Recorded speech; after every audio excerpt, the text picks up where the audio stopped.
Hi, I'm Arish Shah, host of the Nothing Ventured podcast. As a CFO that has operated in the startup and scale-up ecosystem for the last decade, and as a founder myself, I found it absolutely essential to learn from those that have come before me. So this podcast is an exploration of the people, the characters, the stories, and the narratives that make the venture ecosystem go round. From emerging fund managers to established VCs, from angel investors to founders. I chat to people that make the tech ecosystem thrive. Please remember to like, rate, and subscribe to the podcast because it really helps with our discoverability. And in the meantime, I hope you enjoy the pod.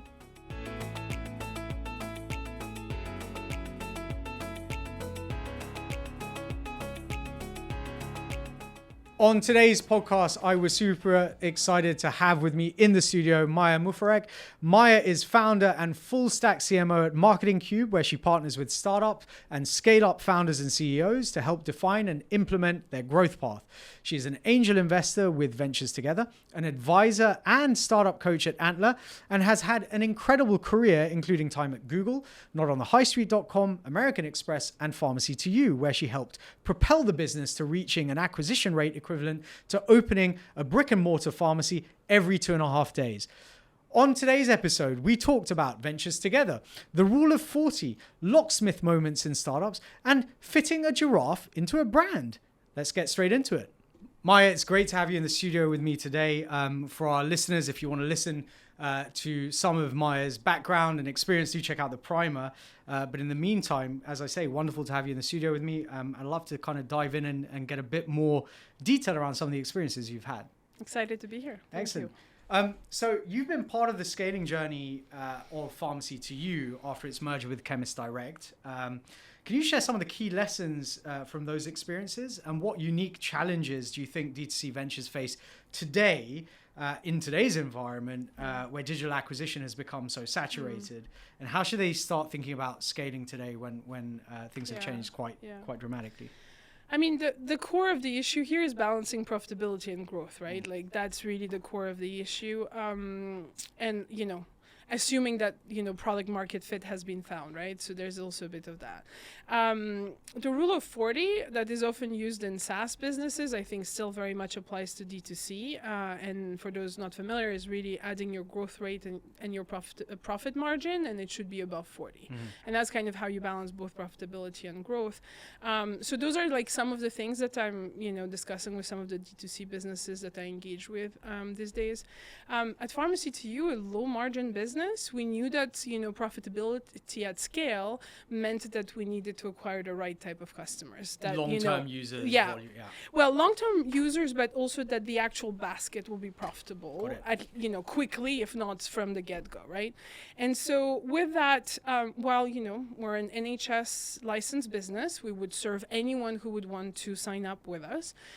My proactive acquisition activities were targeted at 40 plus patients because they typically have more than one product in their basket or medication in their basket, and therefore they're profitable. So we tend to be less healthy as well. Is that yes. Point? Well, you know, there's some scary, you know, I've got to learn about the health in the UK through that experience. Sure. And actually, if you're on repeat meds after your 40s, you're probably going to be on them for the rest of your life. Good to know. Yeah.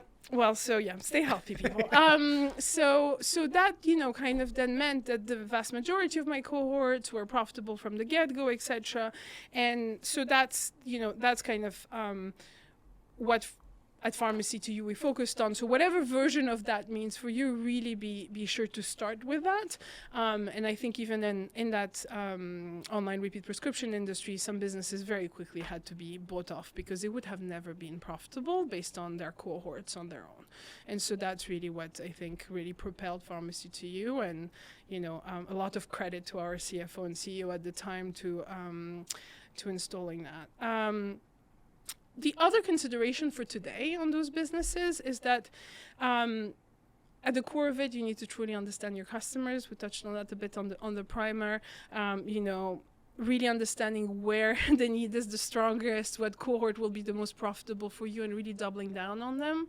And then if the pain is the strongest with them, then that's where you can also build advocacy on that group and make sure that they will help amplify your message over time. So that's kind of another one. That then often leads for businesses to really start building communities, but real communities, not like those fake communities that you sell to, real communities where you add value, where there's a real value exchange within the group, right? It's not a one-way communication. It's peer-to-peer, where obviously the brand curates, provides experts, etc., and can curate some of the conversation as well, provoke some of the conversations. But that then becomes, again, your megaphone, if you like. Some businesses that did really well, we touched on We Are Jude, which is a FemTech I'm invested in and advise. Honestly, she had no product in market yet that she already had a community of women of that specific age, et cetera, et cetera. So I think that becomes really important. Really, your growth, I think what we're saying really is your growth flywheel can't be can't be kind of dependent on your paid activity. Yeah. It can amplify it, but it can't be the single source of it. And so really what it means is that you have to start building your brand, your messaging, really that whole, advocacy system from the early days. Now, early stage startups are like, oh, I don't have brand budgets, like I can't focus on that, etc.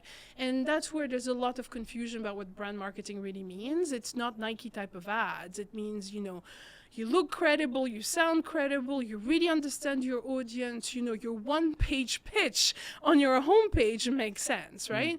And you can't afford not to have that. Well, it can be as simple as, for me, as an example, this podcast is part of my personal brand building, right? That's right. And not just personal, but for the business. And that's why we have the sort of guests that we have on. Yeah. And I just want to pause for a second because, you talked a couple of times about cohorts, and it's... Yeah. Cohorts always, drive me into a bit of PTSD because as a CFO, we're always being asked to kind of do a cohort analysis, which often is being thought about in terms of time that a cohort has come on board, as in period that the cohort has started engaging with the business, and what you tend to see is consumers that came on board in January that outperform those that come in February. You'll see that pattern repeating itself sort of every year, but it's sort of, I've always wondered about correlation, causation.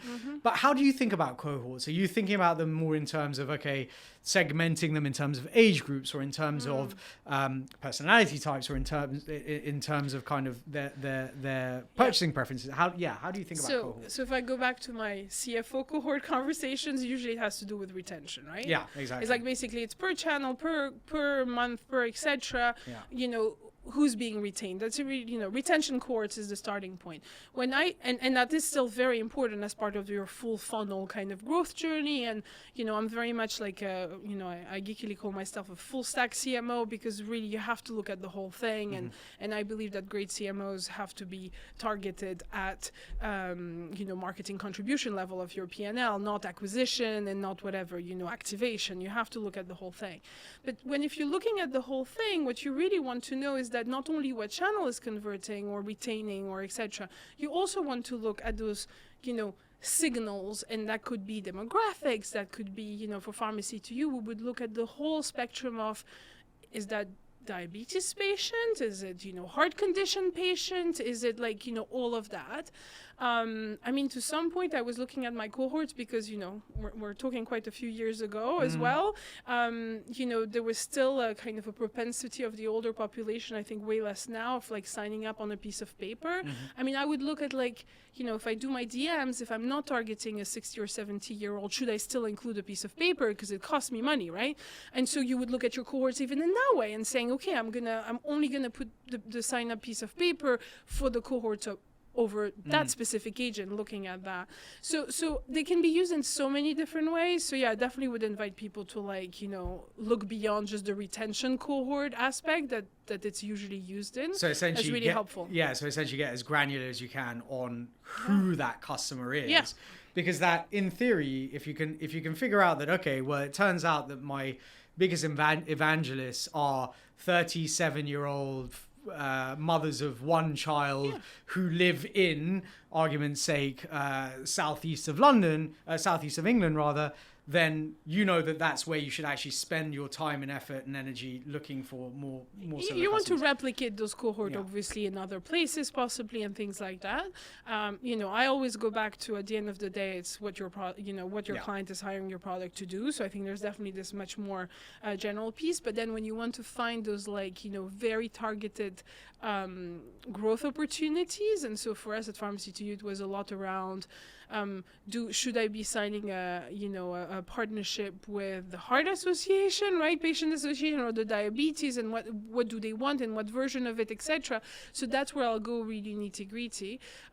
Some people refer to it as kind of the locksmith moment in your activities, which is a very what is the moment they feel the pain, and so they're ready to make a change, right? And so at Pharmacy to You, that moment was actually at the GP surgery. They already spent a whole bunch of time on the phone trying to get an appointment. Can't intervene at that point as a marketer.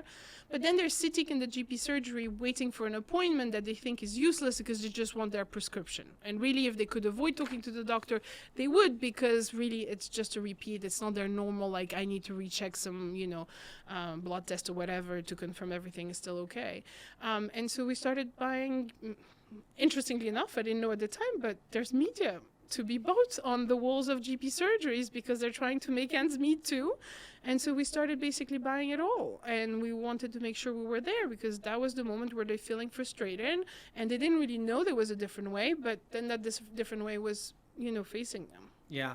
I mean, I guess today it's so difficult to get into a GP surgery. I wonder whether that channel would work as well. And in terms of, because I've often said, it was interesting you're talking about retention. I am on record as saying it's easier to keep existing customers than acquire new ones. And I think today, especially, I stand by that. And again, maybe it's part of my kind of finance brain that says that, you are better off retaining a customer that has shown a propensity to buy. If you can upsell, cross-sell, if you really kind of delight them, show them that they're valued, then they'll come again and again. Whereas acquiring a new customer, and many businesses do that through discounting or, offers or whatever it might be, and they churn sort of immediately. And so I've always sort of said, if you have a choice between acquisition and retention is always the more powerful one.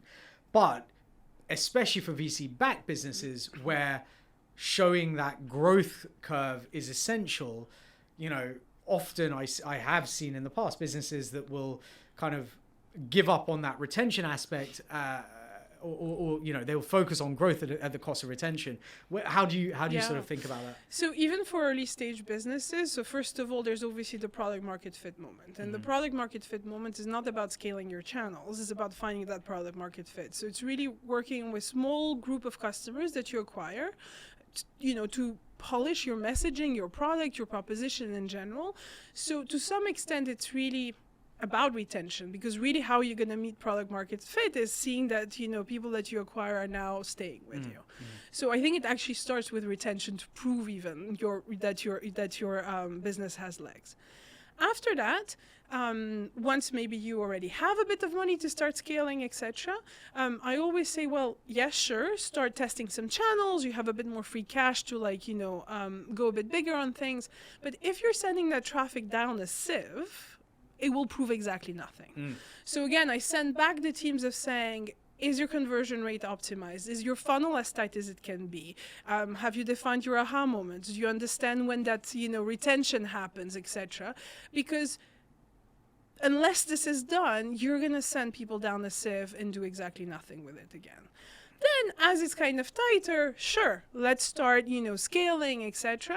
And, I'd like to think that at least, well-experienced VCs understand that. I know I have that conversation with them regularly.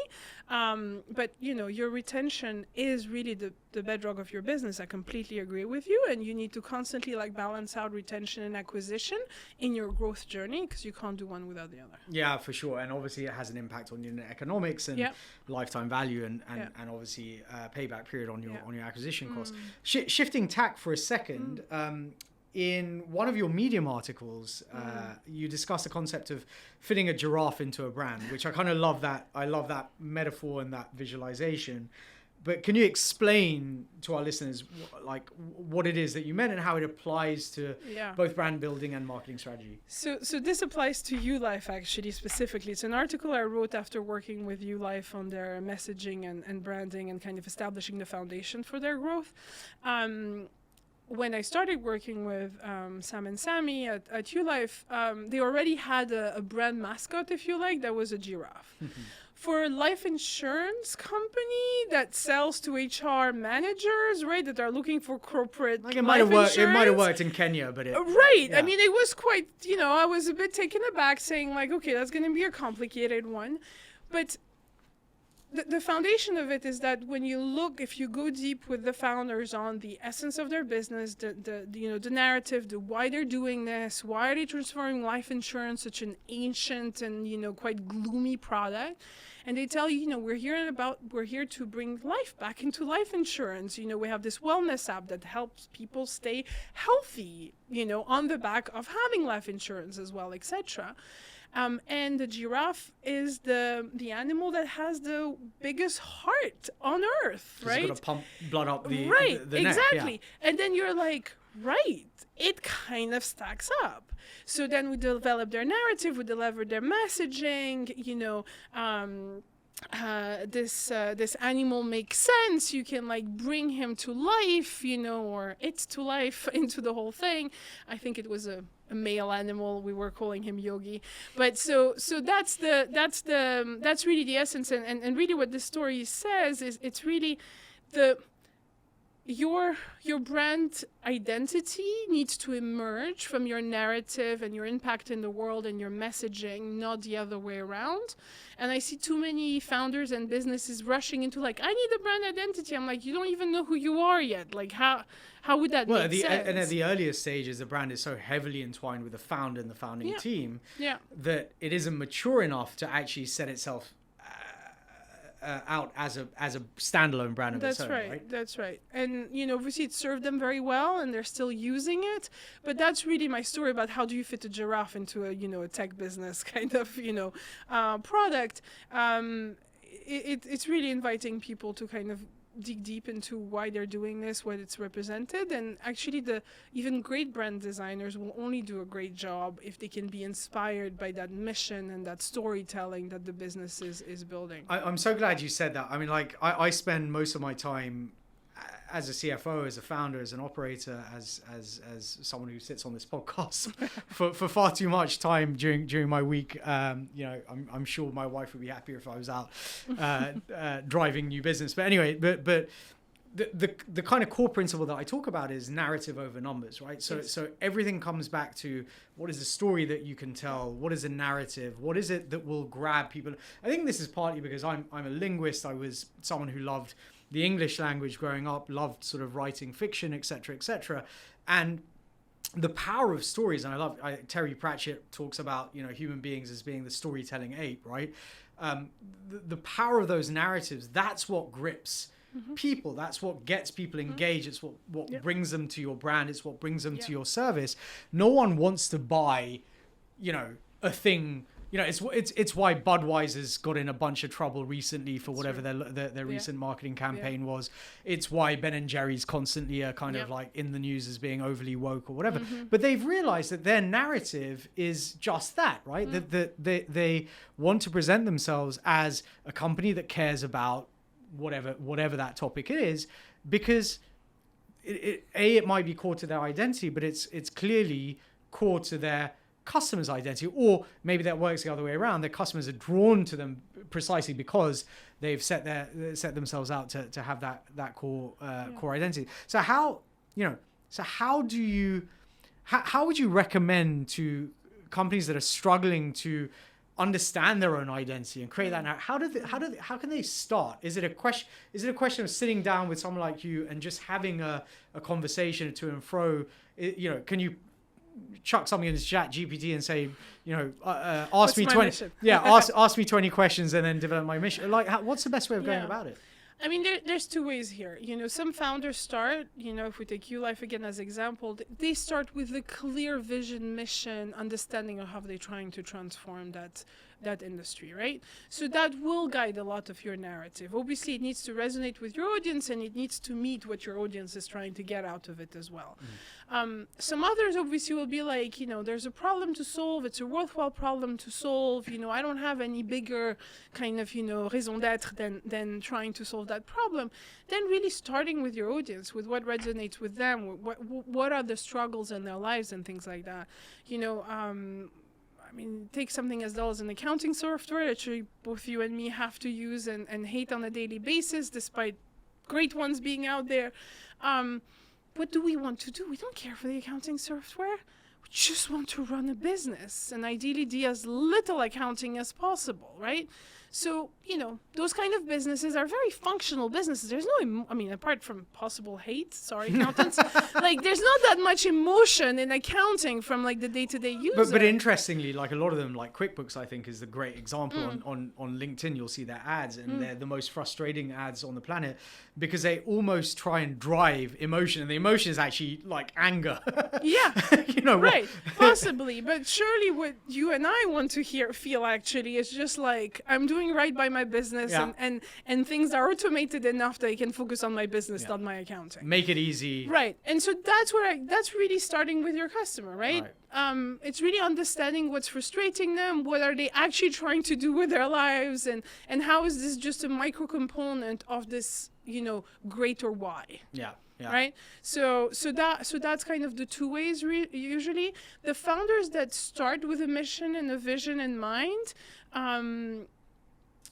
often are also the worst at articulating it, and they kind of need to be interviewed and someone play it back to them, because sometimes they don't even realize the power of that ambitions of their mission, and they're I kind of talk about this, but it's maybe a bit quirky, or it's maybe a bit woke, or uninteresting to people or something, I don't know. And you really need to listen to them, download that, and play it back to them. Yeah, and often so many of these things are emergent, right? Rather than That's right. fixed. They don't always have exactly the right language and things like that, but the essence is there. Yeah, even if I think about kind of how I've built the sort of, almost the elevator pitch for Emerge One over time. Yeah. It took me several years to actually get it down to actually this is what we do, and articulate it in a way that is simple, easy to understand, and actually just nails. And amazing brand strategists and copywriters are really there for that. And I can speak even of my own. I've just refreshed my own website. I need to work with great copywriters, because we kind of exchange on that, and they're actually finding the exact right language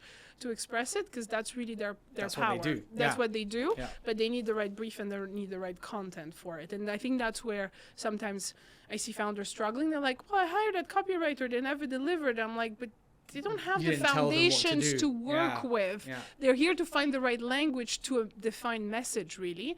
And so that's really where they struggle. Actually, just taking that as a bit of a cue, because I think this is the other problem, right? And I've seen this with a lot of startups that I've worked with in the past, where founders or the wider team, maybe sales are stagnant, maybe sort of growth has flatlined a little bit. And their assumption is that a marketing person can come in and just move that needle immediately. And I've literally seen this in one of the ventures I used to work with, where the founder had brought in a CMO. CMO had been there for 2 weeks. It was a CMO, so was thinking about brand strategy, bigger picture, longer term, et cetera, et cetera. Whereas founder was sort of well, why have we not seen more signups since you started? And it's well, that's it's a very different discipline, right? And B, to be able to move the dial on those startups, you still got to start with the bigger picture. Because if you don't, you could throw a bunch of money at just trying to acquire, whoever as a customer, but ultimately, if you don't know who that customer is or should be, or who that persona is, or where you should be scouting for them, where do they live, where do they live online, as it were, you're never gonna get to where you want to go, right? There's a few things when we talk about growth specifically, and it can be part of a CMO and their marketing team responsibilities, obviously. But when we talk about holistic growth, it's a cross-functional sport, right? So, do we understand our audience? Do we have the right product? Do we have even the right operations, customer service? It's a 360 game. And really, I would be very wary of founders trying to completely outsource it. the other one, you're totally right. There's a foundational element required. And so, again, startups that chat to me saying, growth is stagnant, needs to change, blah, blah, can you unlock it? I'm like, yes, but let's look at what you have today and how far down the foundations we need to go, right? Because it's never really a PPC optimization problem, right? It's really a much more foundational who you're going after, your product, etc., your messaging. Building on what you said earlier about like the brand and the message and all of that, that is part of your mix. Now it can be dialed up or down depending on the stage. But if they're really lost their ways, and maybe retention even is not there and acquisition is stagnant or declining, etc., as in like they're not acquiring as fast as they used to, you kind of need to go back to the drawing board of, has the industry changed? Has the customer need changed? Has the alternative changed? And kind of going back to some of those foundations to then reset it. And it's rare that you can do that overnight. Yeah, I think, there's, again, like this is one of those podcasts where I'm sort of sat here going, okay, we could talk about this for another 3 hours very, very easily. Because I think there are so many examples of people putting the cart before the horse, right? Like sort of just assuming that, okay, if I hire the CMO, if I hire the digital the digital marketing expert, or if I throw some more money at this, it'll just happen. Whereas actually you've got to take it from a first principles approach, right? And the other thing, and I think just moving on to kind of the next question I had, which is sort of related to some extent, is you've written about the importance of building trust in a startup. And I think about this all the time, because ultimately as a startup, especially those that are selling into established businesses, those businesses need to understand that you're going to be here today to support them and you're going to be here tomorrow, right? And that trust element is massive. And I've seen it with businesses I've worked with where, they're working with governmental or quasi-governmental institutions. How do you prove that you have the balance sheet, the support of your team and your investors, etc., to keep things going? So what are some practical strategies for startups to build and maintain trust with their customers in today's environment? And again, especially when there's just so much noise out there, right? Yeah, and building what you said, I think it's true when you're trying to work with enterprise, but also true for a consumer business, to be honest. Sure. I mean, I think it's quite scary the amount of scams that we're all surrounded by, and and I don't think that only like older people get scammed these days, right? We can all pretend to be as savvy as we want with digital stuff. It still happens to anyone, and so that trust building becomes essential. Most importantly, because if they've never heard of you or your product, right? Like you're starting from -1, not even 0 to some extent. I mean, some of the topics I covered, because we, across startups and in my own career, I tried to use them extensively. I'll start with the one that people are most familiar with, which is the social proof, right? Like everyone's like, oh, okay, I need some social proof. I need some customer reviews, etc. Sure. However, we have to remember that this becomes very quickly vanilla. And really what people want to know is, are people like me liking it? Are people who are trying to do what I try to do here really liking it? So I like the example, for example, from Booking.com, which is obviously such a mass product now. But you can triage their reviews by couples travelers, solo travelers, business travelers, family travelers, because I can guarantee that from my own experience, when I travel on my own or with my husband, my requirements are very different than when I'm traveling with my kid, right? 100%. And I'll be staying into a million different. So again, how do I know that this fits the purpose of what I'm trying to do? So they clearly identified those as being major elements. So again, yes, everyone talks about social proof, absolutely important, but we really need to take it one step further and again, use it very smartly in alleviating maybe some of the concerns someone might have before using a product like that, and showing that others have, proven the case that it's not that it's fine. For again, any of those businesses, the experience aspect of trust is essential. How do you give them access to your product for free for a period of time, an easy get out, card or whatever that is, just to be like, let me try it out and see if I really like it. And if you've really built a product that solves a real problem and is really intuitive as promised and all of that, they will stay on, or at least you have permission to engage with them, get some feedback, and fix it as well, right? So that's the experience aspect for those businesses, again, really important. For D2C businesses, it's a free trial, or like an actual access to a sample or something like that. Really important. Trust by affiliation. So that can be anything from investors, regulators, experts, right? So, I mean, obviously, if you're an online doctor proposition, where's the doctor, right? Like, kind of thing. It might be a regulator, the FSA for FemTechs. We obviously had an NHS affiliation at Pharmacy to You and others like that. Again, how do you develop this, how can a prospect delegate that trust, use that affiliation as a proxy to their own trust. Again, really important. It can be an award. It can be even the credibility of your founders is, credibility by affiliation. So building some of that. One of my favorite ones, and I think that is not used enough, is actually trust by design. And the experts of that are really Airbnb, right? The whole platform is built on trust. Am I trusting that person to stay in my house and not wreck it? Am I trusting this host to actually provide the service that they're promising?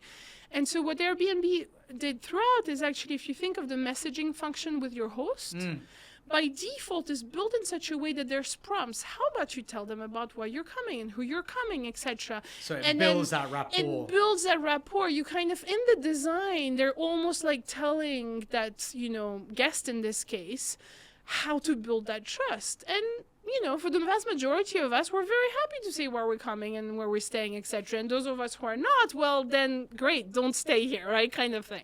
So there's that aspect. So really trust by design, right? Like, trust is the most important commodity in relationships, and it's the same for brands. And so you really have to build trust at every single touch point. And so it shouldn't be that any different in that experience, in that design, right? So you're now moving almost from like that prospect, trust building into the actual experience within your product, which I find really important. And then, you touched on this greater good, right? Like, why are you here? What's the greater good you're trying to accomplish? Obviously, please no greenwashing and all of that, but like what, and that greater good can really be just built in the way you're doing something. So at Pharmacy to You, we were saving the NHS money by dispensing at scale, at volume, etc. So that was really our greater good story. And we could, I spent a lot of time substantiating those numbers, getting approval from the NHS, working literally with the ex-finance director of the NHS to like get those numbers right to prove our point. Because really the reason we're doing that is, distribution at scale costs less, like, and we could prove that it was still very much, the error rates was smaller, and and people were more adherent to their prescription medication because they weren't running out, because people were reminding them to fulfill and all of that. So those are like the main aspects that I usually call out to kind of summarize. I mean, I guess like the Pharmacy to You example.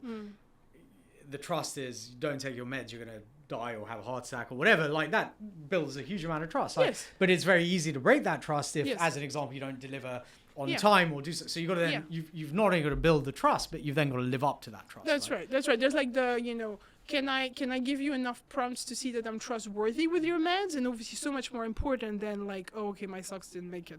Big deal. Yeah. So there's like this like prospecting, like justifying them to giving you a try, and we couldn't really do free trials. Like, you had to try it. Like, there was no other version for that, but obviously it was super easy to get out and all of that, and then throughout every single touch point, for sure.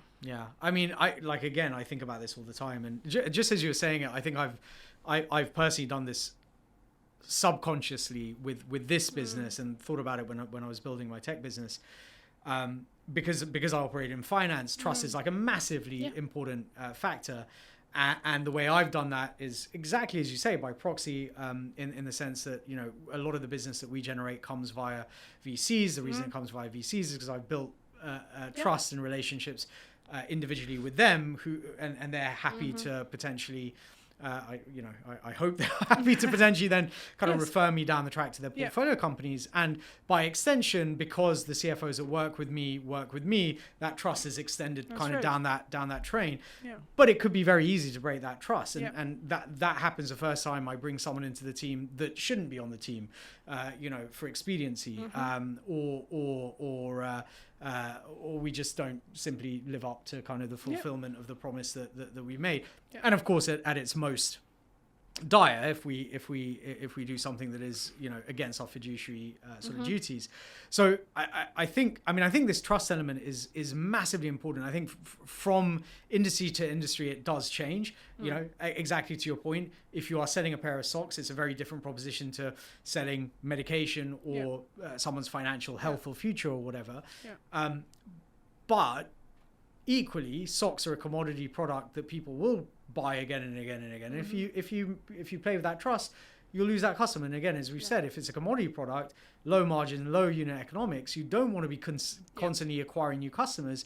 You want that person to come back and buy more socks or more products, right? Yeah, I think the distinction I'm making is that, convincing someone to give a try to buying socks with you is just an easier sell, of course, than when it comes to your finances, your health, and all of that. So the amount of pre-trust building that you have to do with those businesses is much bigger. Yeah. But then for the rest, it's the same for everyone else, right? Like once they're in, you need to, live up to that trust and that promise that you've made.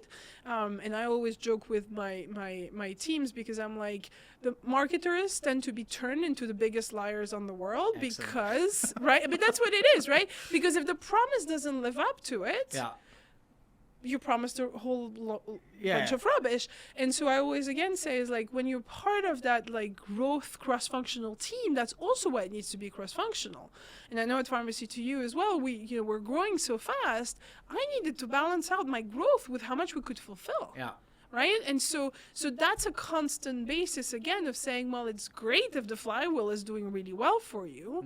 But actually, you need to really temper it. And you can't say, well, I got you the clients, you couldn't fulfill them, your problem. Like, again, growth is a cross-functional sport. You can't really do it separately and independently. Yeah. And that's the other big issue I see in most businesses. They kind of, despite being relatively small, are already siloed, and kind of bringing them back into that growth mentality, cross-functional growth, becomes super important, so that you don't break that trust, and actually are delivering to the promises that you're making publicly, right, through your marketing team. 100%. So look, just as we wrap up, you've been involved with Ventures Together as an angel investor for a couple of years now. Can you share more about Ventures Together and why you joined them in particular? Yeah. And how you would define your own kind of investment philosophy? Yeah.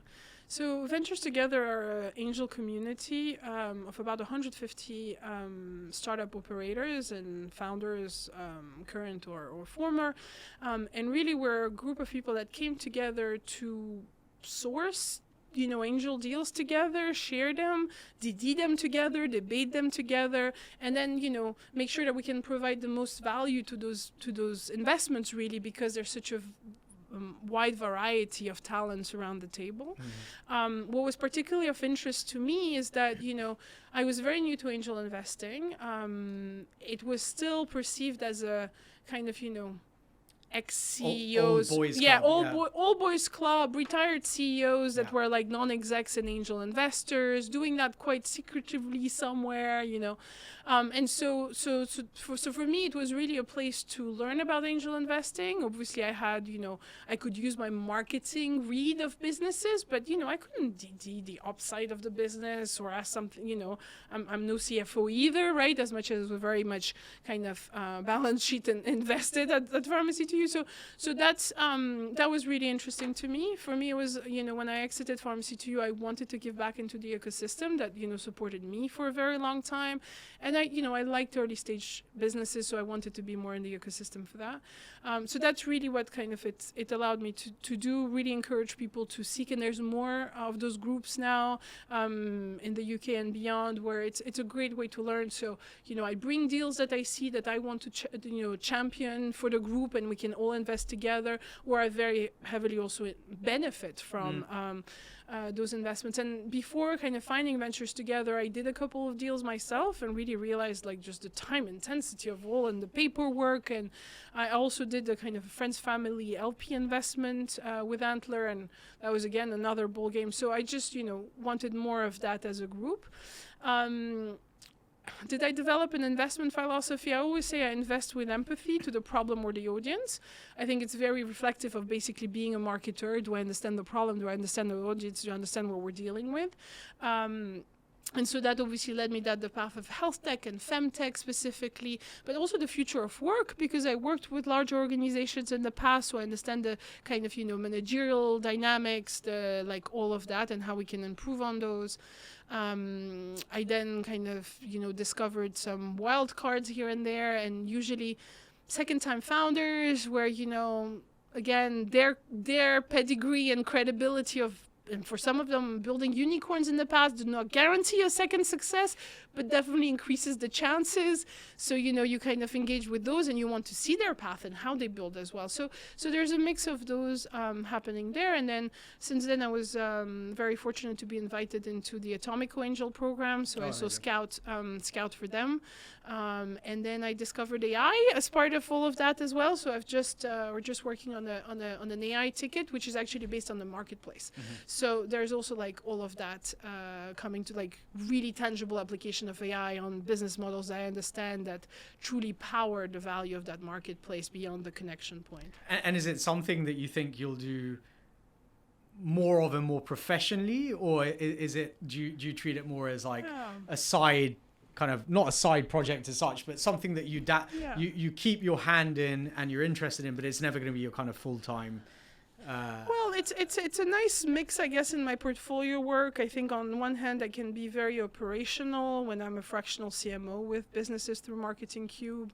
Then obviously being a board advisor, you're less hands-on, but you really bring both your growth expertise and your investing expertise to the table in the conversations, because both come hand in hand almost in that. And so that's what I really like, not only from like just, hopefully some returns one day too, obviously, as part of my overall investment strategy.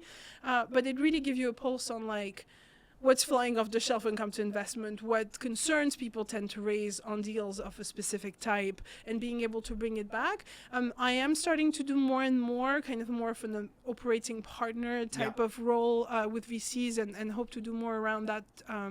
And would that at some point spill over in me doing more investing more professionally? Possibly. Is it like super like that's my mission in life right now? No, I do like the diversity, and I think that multifaceted angles becomes important. I read somewhere, I wish I remembered where recently, but someone was referencing the fact that you kind of invited to be good at one thing, right? Like this one thing. And I'm like, and I think I was pretty generalist even in marketing and this and that. And really just the variety is something I was looking for, and they really were highlighting the fact that actually you should be good at 2 or 3 things, and that combo of 2 or 3 things make you quite unique. So I often worked off like, my cultural kind of awareness, my personal kind of cultural background, my languages, that always added like a special kind of little amount of sparkle on what I was doing. And that's how I ended up, starting Google Russia, because I spoke Russian. That's how I ended up being assigned to emerging markets, because I was, part of my heritage is in MENA, and I understood the dynamics.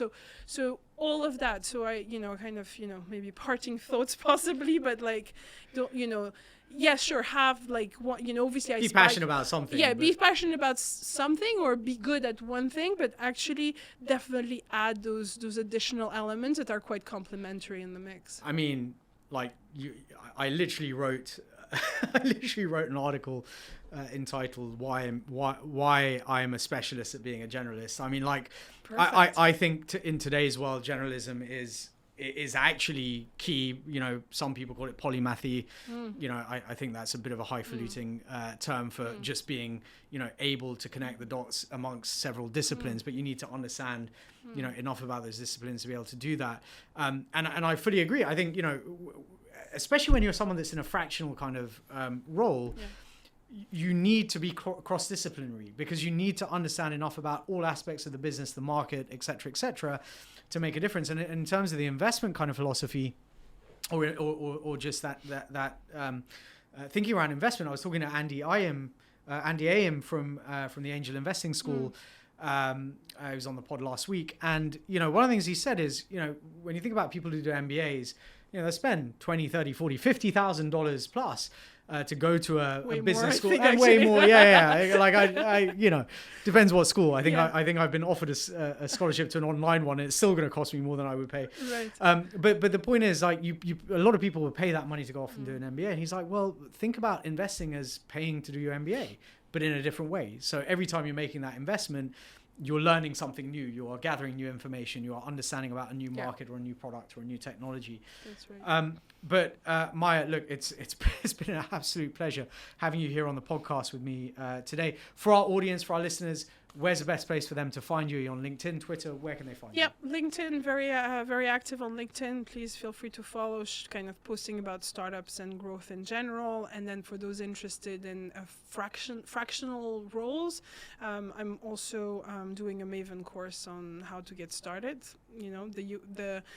I think a report from Edelman says 50% of the American workforce will be freelance as an independent by 2027 or something. Wow. So, I mean, that's quite, that's big. And it's rare that you have one single income stream when you're freelance. So, I'm well aware. Yeah, well aware, right. So that's, again, another topic that I tend to get asked a fair bit about. Amazing. Well, thank you so much for joining me. It's been an absolute pleasure. Thank you for having me.